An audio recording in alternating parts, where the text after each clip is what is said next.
And it's showtime, folks. Good to see you, Jeremy. Good to see you, Longinus of Jerusalem, and anyone else who's watching. Yeah, I know it's a rather odd time. I'm doing this on a weekday, and that too at a time like this when I won't be expecting much of an audience. But anyway, people can still watch it after I'm done. So just pray for the session, guys. Pray for me. Pray for the connection. Pray that we don't run into any kinds of technical issues, electrical issues, or any kinds of attacks of any kind, because I've been waiting to do the stream for the past couple of weeks, but always kept getting delayed by something or the other. Is my mic good, guys? Hey, God bless you, Valerie. Good to see you. Is my mic good? Just want to see some feedback on my other laptop where the chat is on. Let me know. Is it loud and clear? Hey, Siddharth. Good to see you, man. All right. Cool. I'll dive into the topic then. Just share my screen. Good to see you, ENB. And hopefully, Lord willing, this is the final part of the series for Daniel. Just checking in if you guys can see my screen now. Is it visible? Just shared it on StreamYard. Here goes.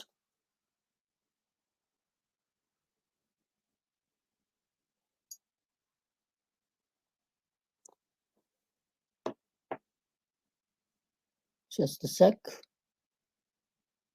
Okay. So I wanted to revisit some linguistic objections, which I did mention sometime. I think it was in part 2 or part 3 that I'll touch base on it again. So it's got to do with the first 6 chapters of Daniel. It's something called as the objection from textual unity. So what liberal scholars want to say is Daniel was written in 2 parts. The first 6 chapters were written sometime around 320 to 300 BC, shortly after the conquest of Alexander the Great. And the next section of Daniel was written sometime around 165 BC. That is around the time of the Maccabean revolt. Okay, and that's their argument. And what's the basis behind that argument? They want to say that chapter 7 dates to the first year of King Belshazzar, who is mentioned in chapter 5, but chapter 6 is talking about Darius the Mede, who was Cyrus, which I talked about in part 1. So just to give you a rundown of this argument of theirs, just quickly open my notepad, just increase the size for the sake of the mobile users. Make it that font size 24. So liberals argue Daniel was written in 3 parts. Written in 2 parts. Part 1, which is chapters 1 to 6. They argue it was written sometime around 320 to 300 BC. And then part 2, chapters 7 to 12, written from roughly 170 to 165 BC, or the Maccabean era. Why do they say that? They have a very weak argument. They say chapter 7 talks about Belshazzar again.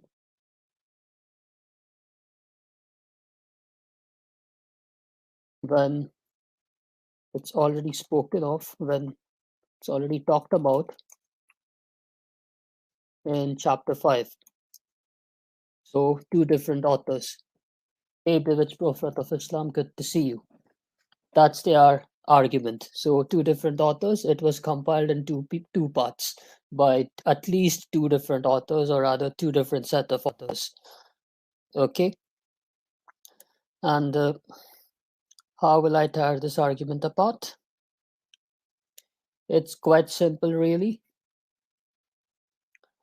So now the problem with this argument is the language.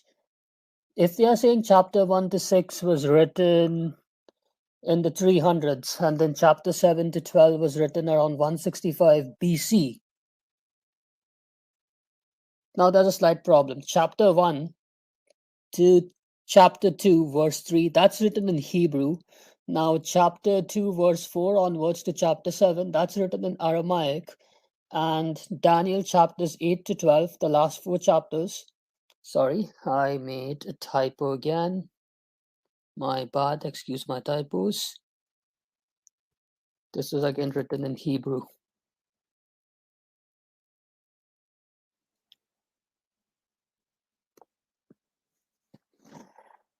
So it can't be possible to say that chapter 7 is the start of a new composition. If you want to say that part 2 begins at chapter 7, then why is suddenly chapter 7 starting in Aramaic, and then suddenly in chapter 8 it switches back to the Hebrew? Okay. Now they call this a weak argument, and even liberal scholars also concede to this, saying that you can't really say that Daniel chapter 7 can be part of the second composition of Daniel, rather part of the Maccabean composition.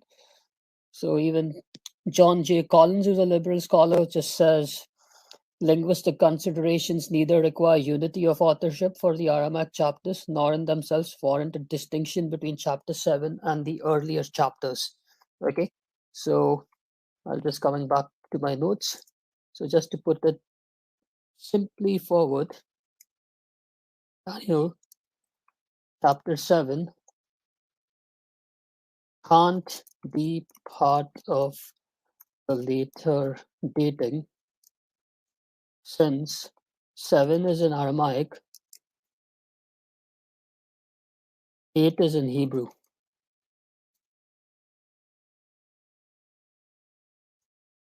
Otherwise, saying that 7 to 12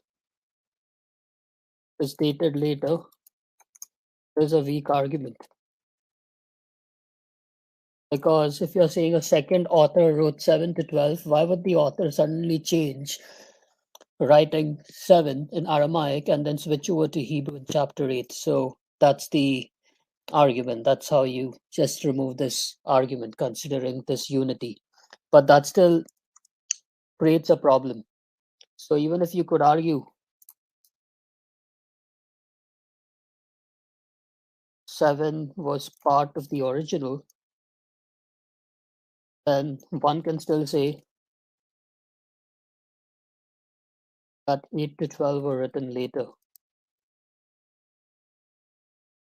Okay, so that still leaves us with a problem. So just to recap, liberals say Daniel was composed in two parts across two different eras. Part 1, chapters 1 to 6, part 2, chapters 7 to 12. But there's a problem, because chapter 7 can't be part of this later dating, because chapter 7 is written in Aramaic, chapter 8 to 12 are in Hebrew. An author can't suddenly change suddenly over that. So then you could say 7 to 12 later is a weak argument. So even if you could argue 7 was part of the original Daniel, then one can still say that 8 to 12 were written later. Now there's another problem with this argument as well, because chapter 1 to chapter 2, verse 3, that's written in Hebrew. And then chapter 2, verse 4 to end of chapter 7 is again in Aramaic. And chapter 8 to 12 is again in Hebrew. So that first theory saying that 1 to 6 was written first and then 7 to 12 written later, that doesn't make sense because of the way the languages are divided. But then it's still, people can still say, nah, maybe different authors wrote it at different points of time. But then how do we answer this argument?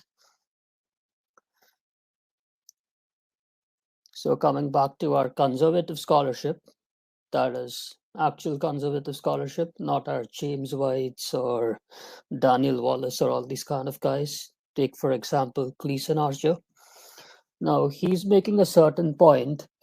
He's made a point that certain parts in Daniel's book, that is from chapter 2, verse 4 onwards to chapter 7, it's dealing a lot with the king's court. Yes, Jeremy Wong, in the manuscripts which I've found, the language is actually really divided. The language is actually really divided, Jeremy. So now Gleason Archer has made a kind of a point. He's saying that chapter 1 until chapter 2, verse 3 was written exclusively in Hebrew because it was for the Jews, for a Jewish audience alone, whereas chapter 2, verse 4 to the end of chapter 7 was written in Aramaic because because it was more inclusive to Gentiles as well as Jews, since it was talking about Daniel's career most of the time within the king's court, within different kings, and so on and so forth. And then chapter 8 to 12 is again written in Hebrew because chapter 8 to 12, Daniel is writing prophecies of history. And also in chapter 12, that is the last chapter of the Hebrew Daniel, there's clearly a mention of the angel asking Daniel to shut up the words in this book and not to talk about it until a later time. So that just makes sense that chapter 8 to 12 was to be interpreted solely by a Jewish audience. That's why it just makes sense. And then another scholar on our side, Joyce Baldwin, she notes that the book bears so little trace of the allegedly differing viewpoints. As a literary work, it manifests unity of purpose and design. Okay. And another liberal scholar, he also gives in saying that Daniel has to be a unified work. There's no such thing as separate authorship in Daniel. Okay, there's one more thing about the chapter 1 to 7 argument I forgot to talk about. There is a kind of symmetry we see in the book of Daniel. Symmetry. Symetry. A symmetric kind of structure wherein, like, say, similar events are kind of depicted across the first 7 chapters, especially you could say from chapter 2 to chapter 7. So chapter 2 and 7, they're talking about the prophecies of the 4 kingdoms, okay, which are going to arise. That is the Babylonian kingdom, Nebuchadnezzar's kingdom, then the kingdom after him, which is the Medo-Persian kingdom, then the kingdom after that, which is the Greek kingdom, and then finally you have the Roman Empire. And then Daniel 3 and 6, it's talking about persecution of Jews. And Daniel 3, it's talking about his 3 friends about to be thrown into the fire, and then an angel of the Lord, in this case, the pre-incarnate Jesus, saves them in Daniel 3. And in Daniel 6, of course, the famous story of Daniel being thrown in the den. So it's got this chiastic structure, this kind of a symmetry which authors in the ancient Middle East used to write. Even if you look into our creation accounts in Genesis, even they follow a chiastic structure, which is again evidence that it's written by one single person and it's not written by many different people. Also, Daniel 4 and 5, it's comparing and contrasting the arrogance of the 2 kings. Daniel 4 is talking about Nebuchadnezzar's arrogance, and then finally, Nebuchadnezzar, after calamity befalls him, he repents, recognizes Daniel's God as the true God. Whereas in Daniel 5, Belshazzar, the same thing happens, but Belshazzar unfortunately meets a very bad fate. So the symmetry is there, due to which they are saying chapter 7 can't be part of the later composition. And then when I was talking about that, still leaves out chapters 8 to 12. We have arguments coming both from conservative scholars as well as liberal scholars like Harold Henry Rowley. He also says the same thing, that Daniel has to be a unified composition. Although he agrees with the Maccabean date, that is the late date, he still has to say that it is a unified composition. Yes, Jeremy. Yeah, Genesis 6 to 9 is also kind of, it follows that chiastic kind of structure, and it's kind of all throughout the Pentateuch, actually, a lot of it. It just gives more sense that it was written by one person and not that crap JEPD hypothesis, which is just shoved down people's throats in seminaries and theological colleges. Now, what does this liberal have to say? He's saying a quality of mind or mental habit is not so easily borrowed. So, so what he's saying is it is written by a unified mind. So even if another author wants to come and imitate that kind of a person, even that is difficult. Like, for example, if I have to copy Catholic Crusaders' writing style or Jeremy Wong's writing style, if I'm trying to copy it, that's not going to be very easy because I'm not going to think like them. So that's why he's talking about this thing. It is not easily borrowed.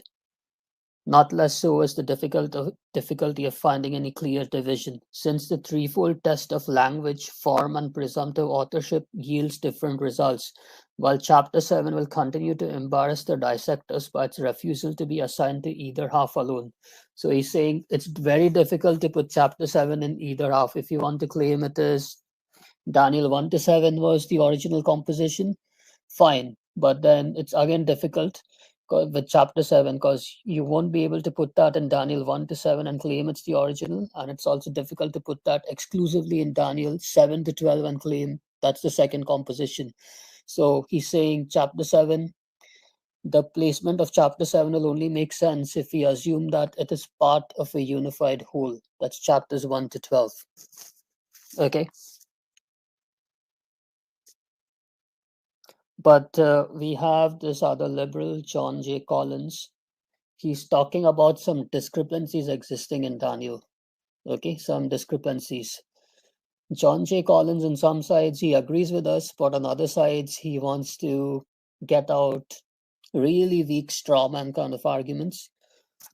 Rather, not strawman arguments, he's just clutching at straws. He's claiming that there are still discrepancies. Now, this first discrepancy is this thing. The chronological setting of chapter 2. So I'll just come to chapter 2. The second year of Nebuchadnezzar is incompatible with the data of chapter 1, according to which Daniel had already completed a training period of 3 years, which had begun in the reign of Nebuchadnezzar. So what is this guy saying? Just coming back to my notes. Holland's arguments on discrepancies within Daniel. I spelled discrepancies correctly. Yep.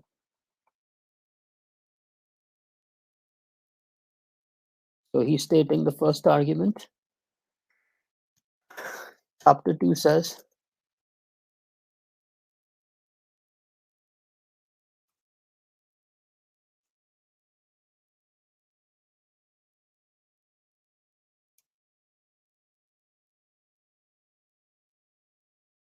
second year, that is the second year of Daniel's exile.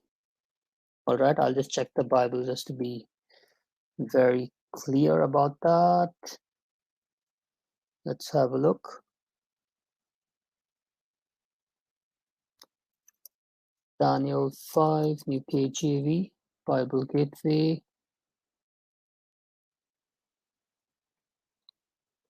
Sorry, not Daniel 5. Why am I saying Daniel 5? Let's go to Daniel 2. Daniel 2. Now, in the second year of Nebuchadnezzar's reign, Nebuchadnezzar had dreams, and his spirit was so troubled that his sleep left him. Okay, so now it's telling about this thing. Now, the second year of Nebuchadnezzar's reign, approximately, if I'm just seeing the reign of King Nebuchadnezzar, that's his name, historical figure, King Nebuchadnezzar II.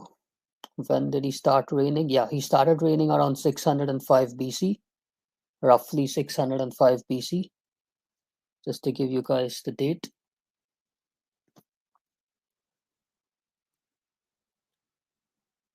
So, just to give you guys the date, Nebuchadnezzar started reign started 605 BC. The same year, he took the first set of Jews exile.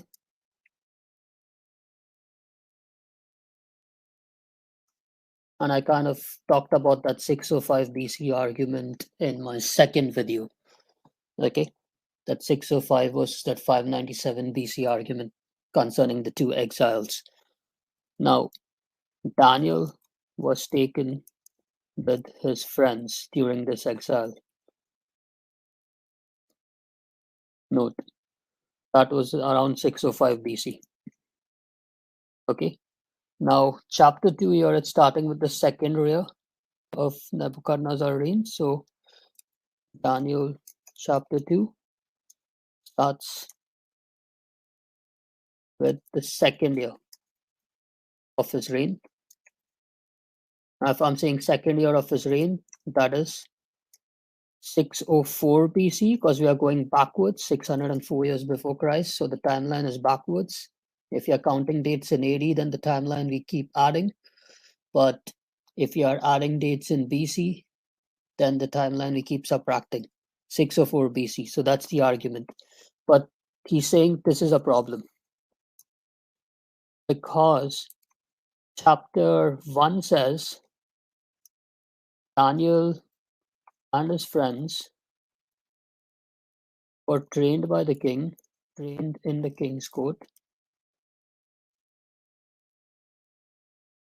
for 3 years. Okay, which means end of 3 years will be 602 BC. But chapter 2 begins in 604 BC. Okay, instead of 602 BC. So this is a contradiction. Therefore, multiple authorship. Since author of chapter 2 had no idea about what the author of chapter 1 had written.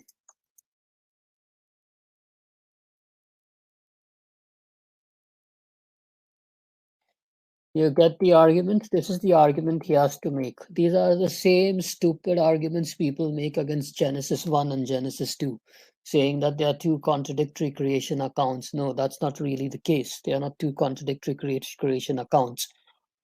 Chapter 2 is just expounding a bit more on the creation of man and the Garden of Eden, whereas chapter 1 doesn't talk about the Garden of Eden. Chapter 2 is just expounding on that. So if we examine this argument, that's what he wants to get at. And there's also some other variant reading. There is a variant reading we have. Like I said, we have different manuscript copies. Now this variant reading says that chapter 2 reads, it's Papyrus 967. In that chapter 2 reads, it's the 12th year of Nebuchadnezzar's reign and not the second. So if you're saying the 12th year,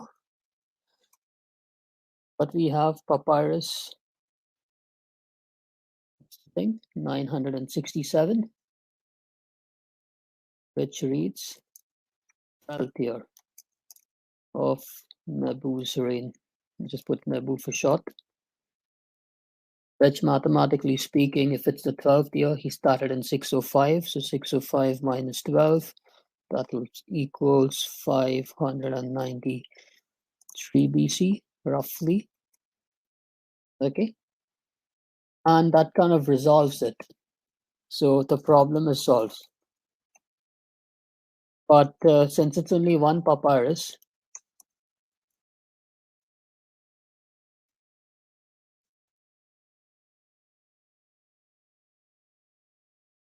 it may not be an authentic reading.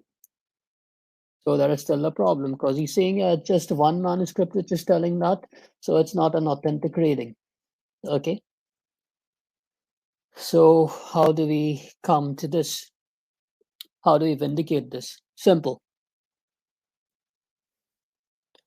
This is not really a big problem, to be honest. It's possible that Daniel interpreted this dream of Nebuchadnezzar in chapter 2 sometime during the 3 years of his training. This is not really a big deal. He's just making a mountain out of an anthill because there are several places in the Old Testament, like Genesis, Isaiah, Jeremiah, which have this kind of a structure. A past event is talked about more in detail in a future chapter. That's always the case. Or an event in the previous chapter is expounded in more detail in a newer chapter.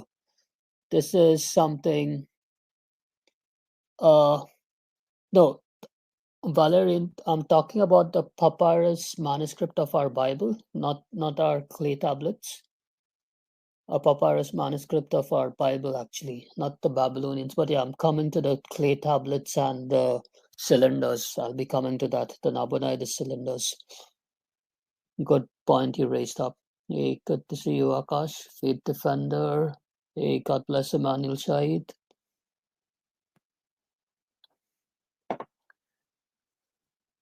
So this thing is not a big problem, really. It's just our scholars just getting really, really, really desperate, giving up all nonsense arguments.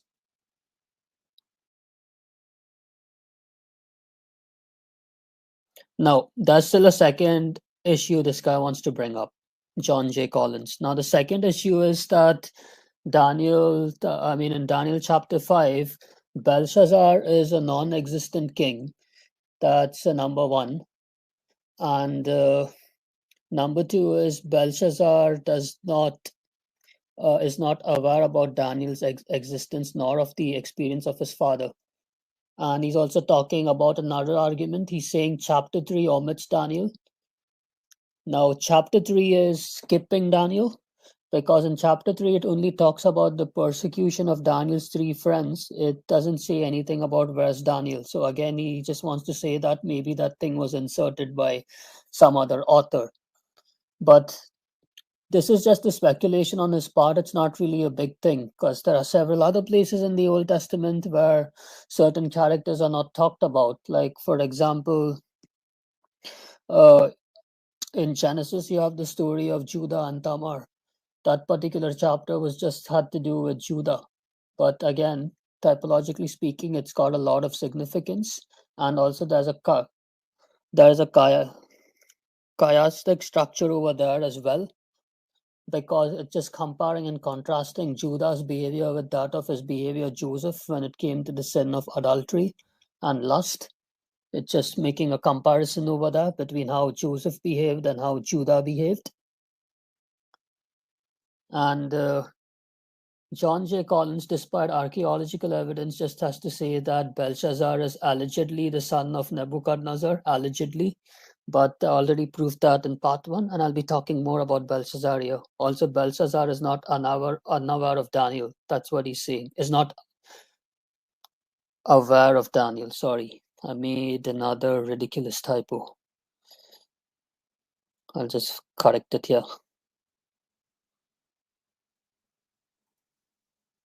Here we go.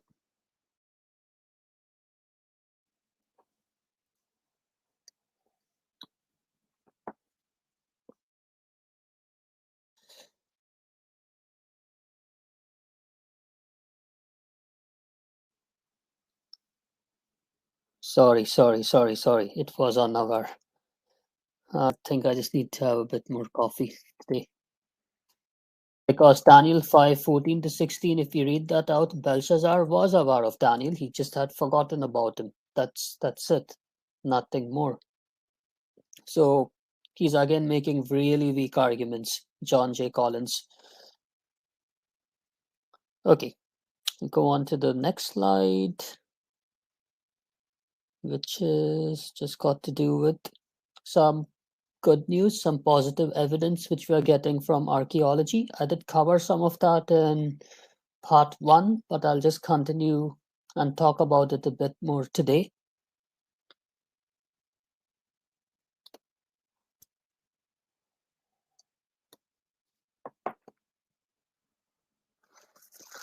Now, archaeology is on our side. Okay. Oh, 4 a.m. New York. It is 10:40 p.m. here. Usually I go to bed by 10:30, 11 on weekdays. And today I think I'll be staying up a bit more late, finishing off the stream. Which was overdue by a couple of weeks. Just kept getting some satanic attacks of some sort or the other, which kept me from making the stream. So please keep me in prayers. Spiritual warfare is real, guys. So I talked about Belshazzar and Daniel 5 was fiction now, but I didn't talk about the archaeology. Now we have some archaeological evidence called as the Nabonidus cylinders. There were 4 of them discovered, and they were constructed by Belshazzar's father, Nabonidus, sometime in 550 BC. That is 11 years before the fall of Babylon. And just to let you know, Nabonidus was an Abdul. He was a pre-Islamic Muslim who existed some 1100 years before Muhammad did. Why? Because he worshipped a moon god Sin in Ur. So you can say Muslims were right about Islam existing, but Islam was by no means the religion of the Jews, nor was it the religion of Abraham, because Nabonidus was a pagan Babylonian at the end of the day. And he's written that in his cuneiform text concerning his son. He is, oh, God bless you, Murray. Thank you so much. Likewise, all of you are also in my prayers. So now about this cuneiform text. Now Nabonidus himself is saying that he's talking about Belshazzar, his firstborn son. So this is the case which disproved the skeptics' myth that Belshazzar was fiction because no historian talked about him. Once they found out this archaeological piece of evidence, he's talking about he's praying for a son, and who is he praying to over here? He's praying to his moon god Sin in Ur, who is some variant of Allah, the Islamic God, to tell you the truth. Let the fear of your great divinity be in his heart, and may he commit no sin. May he enjoy happiness in life. So he's praying to this God about his son. Now, besides this Nabonidus cylinders, there was another cylinder in Babylon, which also reads in the same cuneiform text, that when Nabonidus went on a long journey, he left Babylon, and that he entrusted his eldest son, whom we know to be Belshazzar, with the kingship. So Belshazzar was made kind of king or co-regent, as I mentioned earlier in video number 1. So I'm just giving out the archaeological details in this video and the scholarly accounts to vindicate this. And another scholar, Kenneth Kitchen, cites that in the late Babylonian Empire, Nabonidus was largely an absentee ruler. He was barely around. Why? Because he was so busy worshipping his Allah in his 17-year reign. For a majority of his reign, he was barely there. He was just there visiting Allah, and God knows, maybe kissing that black stone in Ur or wherever it was at that time. It was definitely not in Mecca, by the way. I don't know what he was doing in Ur instead of going all the way down to Arabia if the black stone supposedly existed over there. Spending 10 of his 17 years far southwest of Babylon, about 450 miles in and around Tema and in northwest Arabia. Remember, this is northwest Arabia. It's not the southern part of Arabia. You go down south, there you'll find Mecca, Medina, and the Black Stone. But this is northwest Arabia. This is the side of Arabia which is more closer to Israel and Iraq. And returning barely a year or so before Babylon's fall in 539. During that long span, that is 550 to 450 BC, The effective ruler in Babylon was in fact his son Belshazzar, as local documents attest, wherein oaths are sworn in the names of both men. Okay, although Belshazzar was made a kind of king, quote unquote king, a lot of local documents and oaths, Belshazzar was still putting his father's name over there besides his own. So officially, he was not king. He was kind of like an acting king. He he enjoyed the rights and powers of the king when his father was not there. So his father had in practice entrusted the kingship into his hand. Okay. Now another archaeologist says, now these specific details about Belshazzar in the book of Daniel, confirmed by ancient Babylonian sources, demonstrate the exceptional accuracy of the book about political matters in Babylon during the 6th century BC that were forgotten in the following generations. Why is that? Because in the next century, you had a historian called as Herodotus who had no idea who Belshazzar was. He assumed that Nabonidus was the last king. And the century after that, you had another historian called as Xenophon who also didn't have any idea about Belshazzar. He didn't mention him by name. So it makes all the more sense that this account of Belshazzar was more written closer by an eyewitness who's actually witnessed these accounts firsthand. That is a person who lived in the 6th century BC and who was aware about the political affairs going on in Babylon itself, and not an historian who comes like about a century later, less than a century later rather. Indeed, the fact that no Greek author or historian mentioned Belshazzar suggests that Belshazzar had been forgotten by the time of the Hellenistic period. Belshazzar's name is even missing from the king list of Babylon, please note, because he was never officially king. The Jewish historian Flavius Josephus, who was a Jew who became a Roman citizen 1st century AD, lived in the generation of, say, the time the New Testament was being written, that is after the time of Jesus, but during the time of the apostles and the successors, the early fathers. That's when Josephus lived. So Josephus, this Jew, was also unaware of Belshazzar's existence and argued that Belshazzar may have been an alternative name for Nabonidus. So even here, this 1st century Jew, he was also a historian. He also didn't know that Belshazzar, he also couldn't find evidence for Belshazzar because it was not talked about by any Greek historian. So he was also ready to argue that Nabonidus was Belshazzar.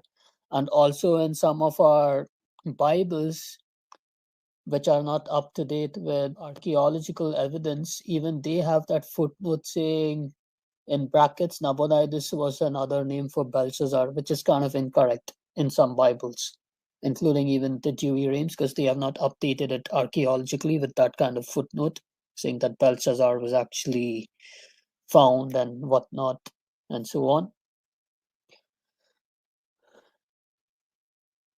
Hey, Aladdin, good to see you, man. We haven't deleted any content of our channel. What are you talking about, Aladdin? I think you're looking at the wrong channel of Jeremy Wong, by the way. Jeremy Wong's other channel that's addressing heresies, Jeremy. We have actually replied to your argument, man. And I'll also be replying to your argument on 2 Peter 1:1. We haven't finished replying to it, so just stay tuned. Okay? Have a coffee, man, and get back to work. Okay. Sorry about the distraction, guys. Coming back to the topic.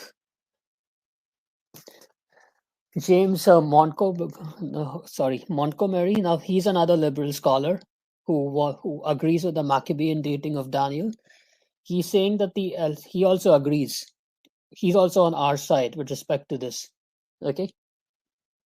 The existence of a Belshazzar at the end of the Chaldean dynasty was strikingly demonstrated by the discovery of his name on the Nabonidus cylinder. Okay. In which he reappears as Nabonidus' son. Otherwise, Belshazzar had entirely disappeared from history except for the reference in Daniel 5 and the dependent reference in Baruch 1:1. So if you read the book of Baruch, where the Jews are asked to pray for the life of Nebuchadnezzar and Babylon, that is when they are in exile, and his son Belshazzar when they are in exile.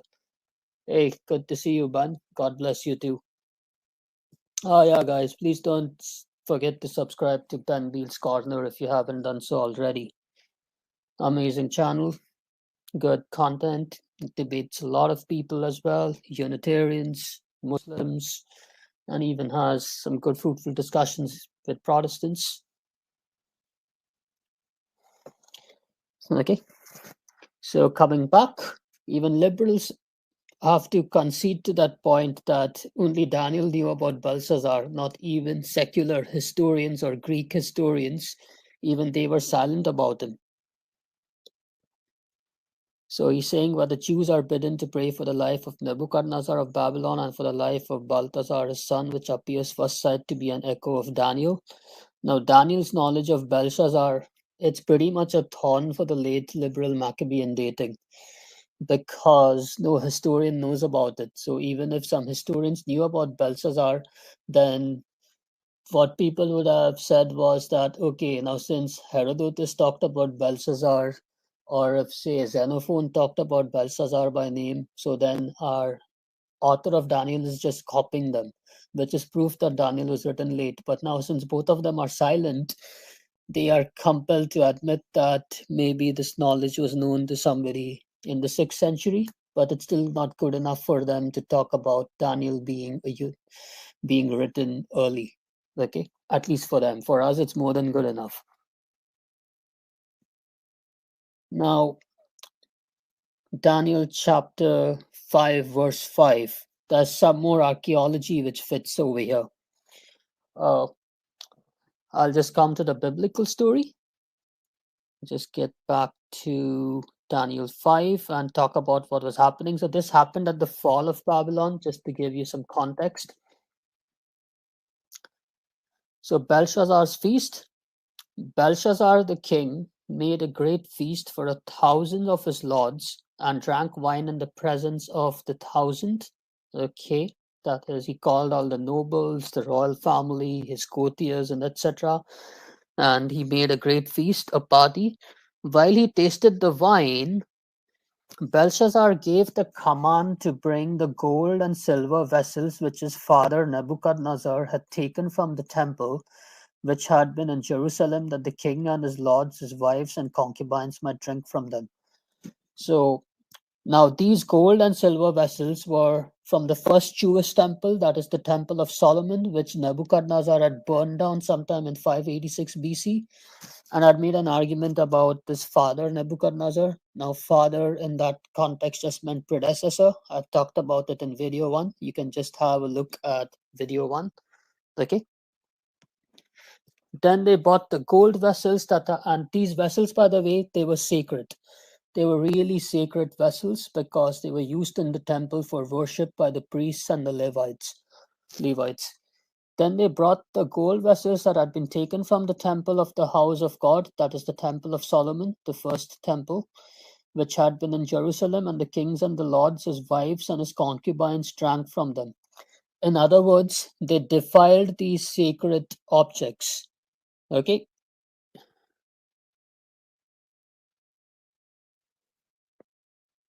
They defiled these sacred objects. They drank wine and praised the gods of gold and silver, bronze, iron, and wood and stone. In other words, they committed sacrilege.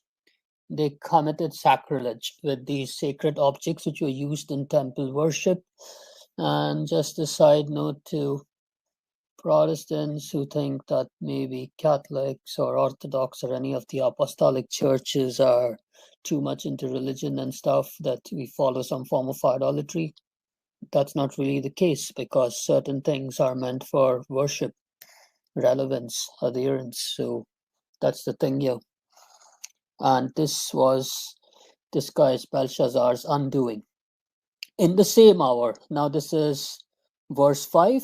In the same hour, the fingers of a man's hand appeared and wrote opposite the lampstand on the plaster of the wall of the king's palace, and the king saw part of the hand that wrote. So you had seen the thumbnail of my video today. It was talking about this thing. All right. Hey, Aladdin. Please don't distract. You can just sit quietly and listen. Ben Beal has already left, by the way. Just focus, guys.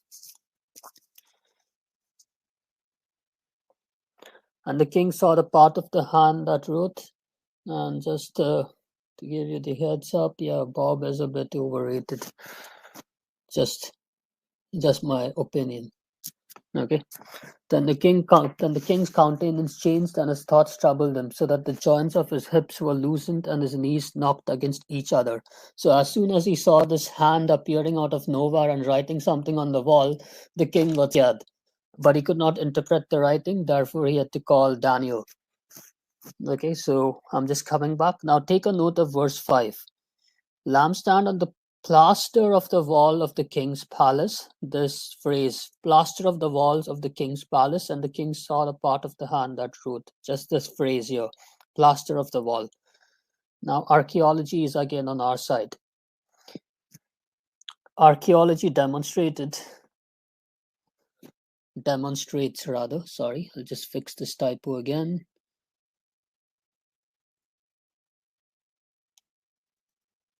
Demonstrates that Babylonian palace, that the walls of the Babylonian palace were covered in white plaster.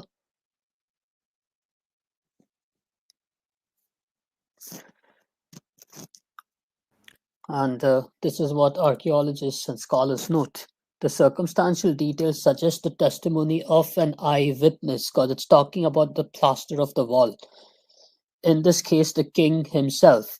The excavation of the palace has uncovered beyond 3 impressive courtyards a large room, which is 52 meters by 17 meters, which has become known as the throne room of the king. Inside the throne room and facing the doorway, a recessed niche in the wall probably indicates where the king's throne stood. One wall was adorned with a design in blue enamel bricks, but the other walls were covered with white plaster. There you go, guys. Okay, there you go. They were all covered with white plaster.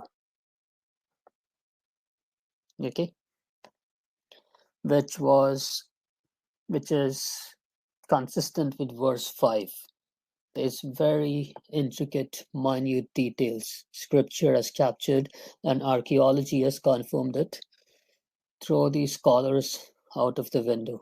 Okay? And even please argue with priests or pastors and any kind of people who buy this nonsense.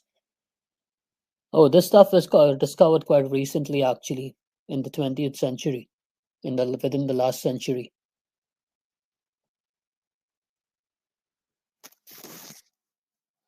Now, again, let's get back over here. Now, Daniel's interpretation of the writing, that is in Daniel chapter 5, same chapter, verses 26 to 28, it says that Babylon's fall was sudden and unexpected. It suddenly happened, the fall of Babylon at the hands of the Medo-Persian Empire. Okay? So, let's get back over here. Verses 26 to 28. Then the fingers of the hand were sent from him, and this was written, and in the inscription was written, Mene, Mene, Tekel, Uparshin. This is the interpretation of each word. That's what Daniel is saying. Mene, God has numbered your kingdom and finished it. So he's talking to Belshazzar here. He's giving the interpretation. Tekel, you have been weighed in the balances and found wanting. So the scales have found you wanting. Paris, your kingdom has been divided and has been given to the Medes and the Persians, that is the Mede-Persian Empire. Then Belshazzar gave the command, and they clothed Daniel with purple and put a chain of gold around his neck and made a proclamation concerning him that he should be the third ruler in the kingdom. Okay, and I kind of talked about that a bit during video 1. So, to confirm this, we again have archaeology on our side. Another cuneiform document, Nabonidus Chronicle, that is another one, not a Nabonidus cylinder this time, but a Nabonidus Chronicle. It confirms this. It talks about in the month Tishri, when Cyrus fought on Opis on the Tigris River against a troop of Akkad. He destroyed the people with burning. He put the people to death. On the 14th day, Sippar was captured without fighting, and Nabonidus fled. Okay, so Cyrus had a battle with Nabonidus before, but not with Belshazzar, and this was battle in the open country. Now on the 16th day, Ukparu. Now Ukparu was one of Cyrus's generals. Ukparu, the governor of Gutium, and the troops of Cyrus entered Babylon without fighting. Without fighting. Like Daniel was saying, it was sudden and unexpected. They took Babylon without much of a fight.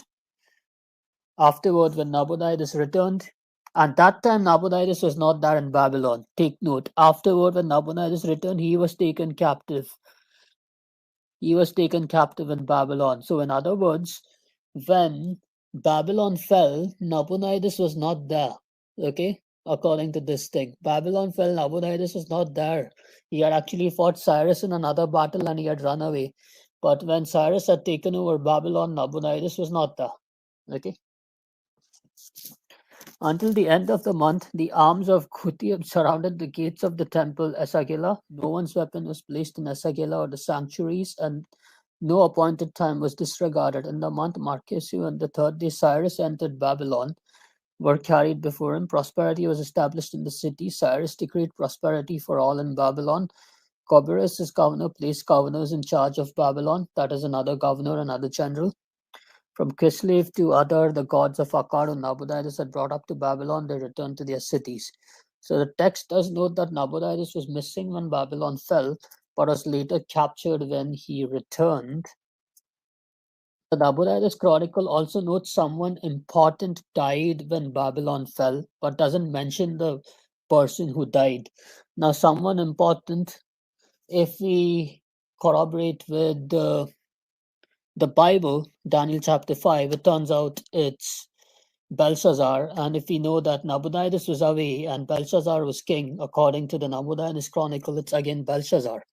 So here we go. May God bless you, Marie. Please take care.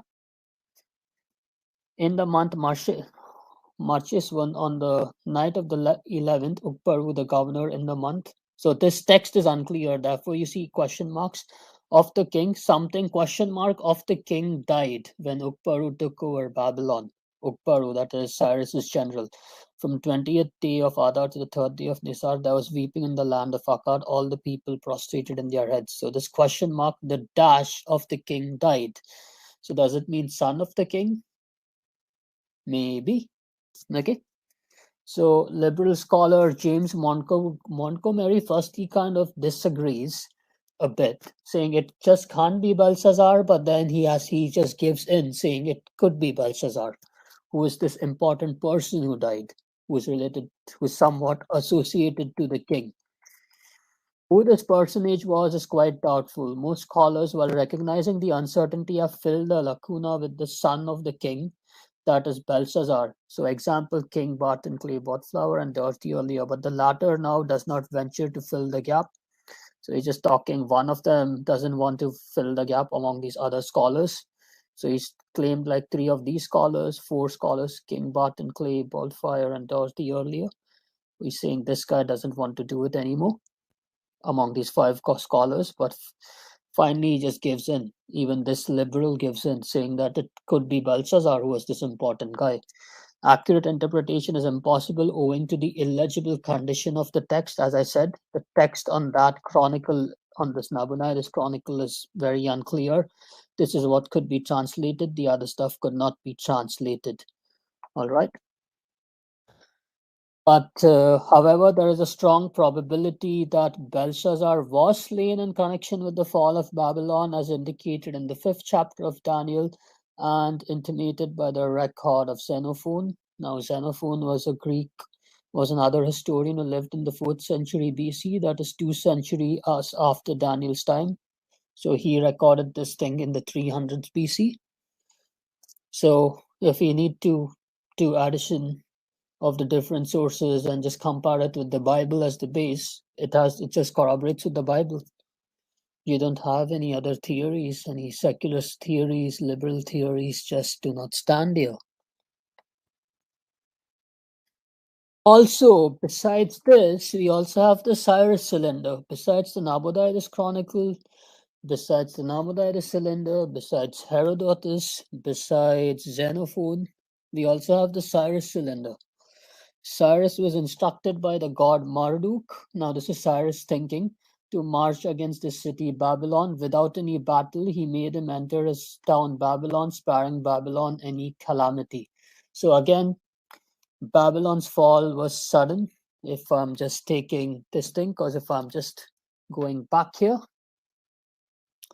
this is the interpretation of each word. Many God has numbered your kingdom and finished it. You have been weighed in the balances and mounting. Your kingdom has been divided and given to the Medes and the Persians. This is Daniel interpreting the writing on the wall. And the last verse, that very night Belshazzar, the king of the Chaldeans or the Babylonians, was slain that very night, and Darius the Mede, which I made a strong case is actually Cyrus the Great, received the kingdom being about 62 years old.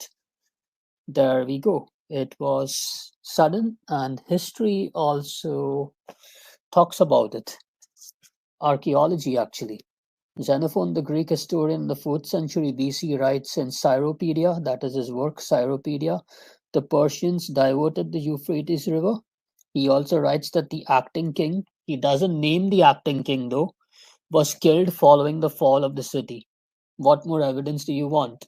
From other sources, we know that the acting king is Belshazzar.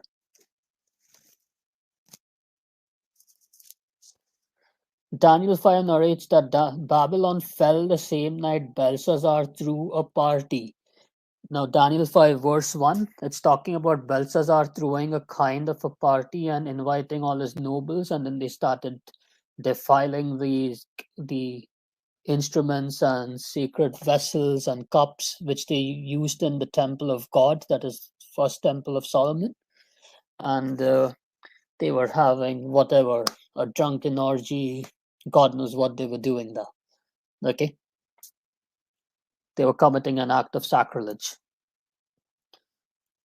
He threw a party.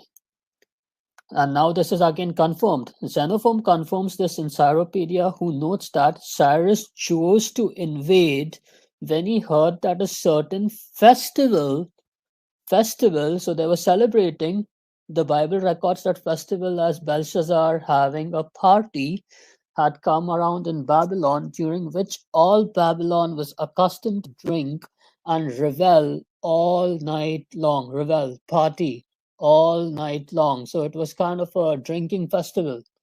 Okay, nowadays we have all this nonsense like, say, what do you call it, Mardi Gras, and all these other things like Oktoberfest, revel and drink all night long.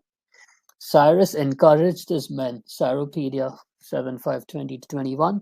Let us therefore enter in with dauntless hearts, fearing nothing, and remembering that those against whom we are now to march are the same men that we have repeatedly defeated, and that too when they are all drawn up in battle line with their allies at their side, and when they were all wide awake and sober and fully armed. Whereas now we are going to fall upon them at a time when many of them are asleep, many drunk, and none of them in battle array.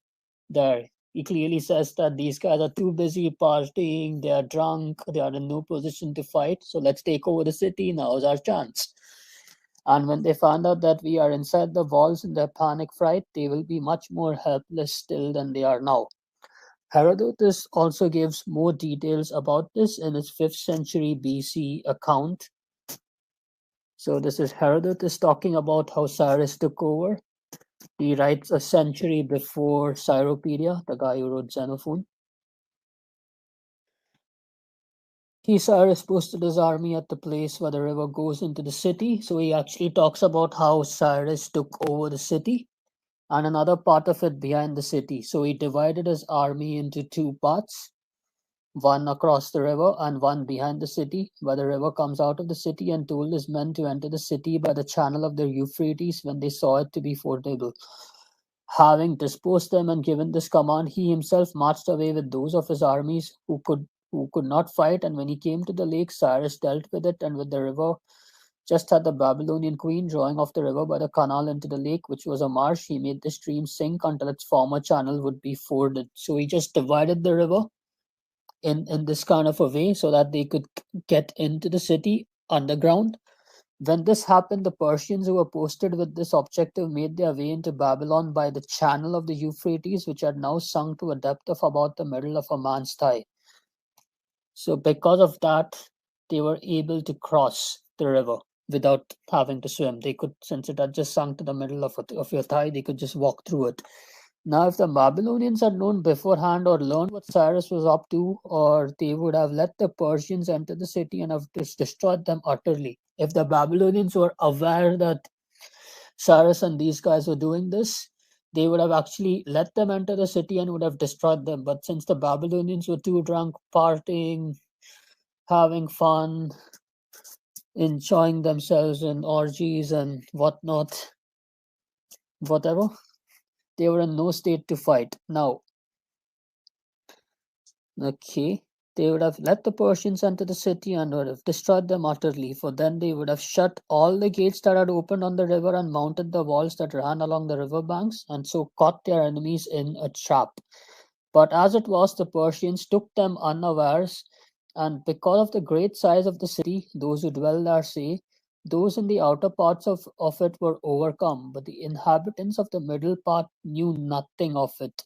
So the outer parts of the city who were there, they were overcome, and the inhabitants who were in the middle part of the city, who were too busy partying, enjoying themselves, they were unaware of it. They knew nothing about what was happening outside. All this time they were dancing and celebrating a holiday which happened to fall then, until they learned the truth only too well. By the time they realized what was going on, too late. Babylon's taken over. However, despite all this evidence, we still have these idiots again clutching on to straws as usual. Now, some major objections. Now, they want to claim that the so called Maccabean era author of Daniel would have access to this information from Herodotus and Xenophon, like this stuff about how Babylon would have been taken over. But these historians who are closest to Belshazzar's era, that is, both Herodotus, who was closest to Belshazzar's era, he wrote about 70 to 80 years after Belshazzar died, about 50 to 70 years roughly. And Xenophon wrote about close to 200 years after Belshazzar died. They are unaware about Belshazzar's name and existence. They are silent on Belshazzar's existence, status, and his co-regent status. Only Daniel talks extensively about Belshazzar, that he was a king in Babylon, and also about the fall of Babylon, which was sudden, also about the writing on the wall, the plasters, the white plasters in which the king's palace was covered. Neither Herodotus nor Xenophon talk about all this. So, what's the liberal objection? Now, the liberals want to object this way. They want to say that Belshazzar was actually outside of Babylon when it fell at the hands of the Medo Persians, that Belshazzar was not actually inside Babylon. So we have this liberal scholar, Paul Alain Paulo, notes the following. Paulo or Paulio, excuse me if I am butchering this guy's name. He's saying Belshazzar is attested after Nabonidus' return in two types of sources: in the prayers appended to inscription 16 and 17, and in these three archival texts dated to the end of the 14th year. So he's claiming that Belshazzar is actually stationed outside of Babylon when Babylon fell, so Daniel is wrong. So two of the three archival texts yield more information as to the role of Belshazzar after Nabonidus' return. CD 56 429 and Niben 824 from Sipar mention the son of the king in interesting context. Son of the king, that is, he's saying, is Belshazzar. Both are lists of travel equipment such as garments, shoes, and foodstuffs allotted to various individuals who are dispatched to the son of the king. So apparently Belshazzar was alive and stationed outside of Babylon, was in charge of transporting some travel equipment. So Daniel 5 is false. Belshazzar was not in Babylon. So they're just making a really dumb assertion here, a really dumb assertion. Now, if you're actually looking at the sources and not this guy's assertions, now he's saying that he was outside of Babylon, but the actual text, when you're actually examining the actual texts which he's referring to, they only say a son of Nabonidus, but they do not give which son of Nabonidus. Nabonidus, it could have been another son of Nabonidus. It's not Belshazzar's son. What it's saying, travel provisions which have been given to Danu Nergal and Amurabni, who took a well-arranged basket to the son of the king, month Sabbath to day 15, 14th year of Nabonidus, king of Babylon. Okay. Beginning of NBN 824, travel provisions which have been given to Danu Nergal and Abu Bibni, who took a well-arranged basket to the son of the king, month Sabbath to day 15, 14th year of Nabonidus, king of Babylon. Now, when I talked about the Nabonidus cylinders in slides 59 to 60, they clearly indicate that Belshazzar was stationed in Babylon when Nabonidus was away. So this thing is definitely not talking about Belshazzar, it's talking about another son of Nabonidus. Now, it can be another son of Nabonidus because kings in those times, they used to have wives, concubines, a complete harem, and then probably 50 to 100 children. So this is really a weak argument. Also, the Cyrus cylinder and Xenophon, the historians work when pieced together with the Nabonidus cylinders, clearly favor Daniel 5. Okay, so now who is this other son which these guys are talking about who was outside of Babylon around the time Babylon fell? Simple. Very little is actually known of Nabonidus' children, frankly speaking. We only knew Belshazzar existed apart from the Bible in 1854 when they discovered the Nabonidus cylinders. Okay. Furthermore, we only know Nabonidus had at least three daughters, and the three daughters are mentioned by names: Enigaldinana, Ina Esagila Ramat, and Akabu Bunma. So these are some three daughters of Nabonidus, and there is also some evidence of a fourth daughter whose name is uncertain. We only know the names of these daughters, but we don't know what they did, their biographies, or the positions they held. Also, not much is known of the three named daughters either. It is highly likely that Nabonidus had other sons besides Belshazzar. Why am I saying that? Because kings in those times used to take multiple wives, multiple concubines, and easily. And in the Nabonidus cylinder, he clearly gives Belshazzar a distinction. He calls him his eldest and the firstborn son, whom he placed in charge. In other words, this liberal is again just clutching at straws by claiming that he was stationed outside when in fact it could have just been another son. All other historical evidence points to Belshazzar being inside Babylon and ruling Babylon when Nabonidus was away. So this guy is just the outlier, and he could just be quoting another son who is not important enough to be named. Now, there's one more thing about archaeology. Now, in Daniel chapter 8, verse 2, this is one of the prophecies of Daniel. Daniel chapter 8, verse 2. And I, Daniel, saw in the vision, and when I saw, I was in Susa, the citadel, which is in the province of Elam. Elam is a part of Persia. Persia is Iran. Susa, that's the name of a city. Now, Greek and Roman historians say that Susa or Shushan was reassigned to a new province named Susiana. Okay. Now, the Elam province, which was bigger, was now reduced to the region west of the Ulius River. Now, why is this important? Only Daniel knew this fact. It is reasonable to conclude that only a very early author would have known that Susa was once considered to be the part of Elam, and in Daniel's time it was part of Elam. Later it was reassigned to a new province named Susiana. Only an author who was aware about the political affairs and matters of his day and age concerning Susa would know this fact. If Daniel actually got this fact wrong, in Daniel chapter 8, verse 2, then people would just assert that this is a Maccabean date. But Daniel didn't get it wrong. He got this thing about Susa being part of Elam correct, at least in his time. So this is again clear-cut evidence that Daniel was written by Daniel in the 6th century BC, in the Neo-Babylonian period and the early Medo-Persian period. All right, and one more additional argument. These guys are just clutching at straws and trying to do a tap dance, they use world. Nothing else. Nothing else. These guys are big losers. One more thing. The author of Daniel is also well acquainted with Babylonian culture because he's familiar with their numbering system, hexadecimal numbering system. Now, that is based on number 6 and number 60. So when we use our numbering systems, we use decimal numbering system, just a bit of mathematics.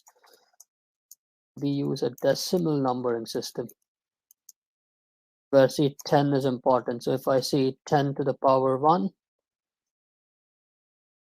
I get tens place. Then if I say 10 to the power 2,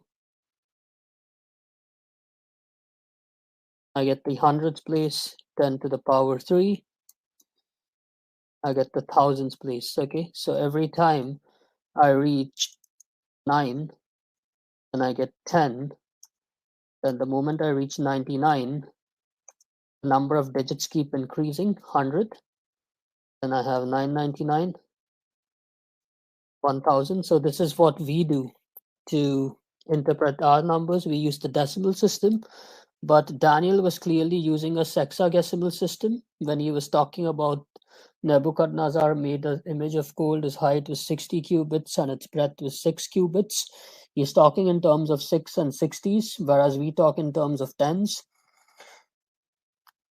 So Leon J. Wood remarks, it should be noted that the figures 60 and 6 suggest that the sexagesimal system was in use rather than the decimal.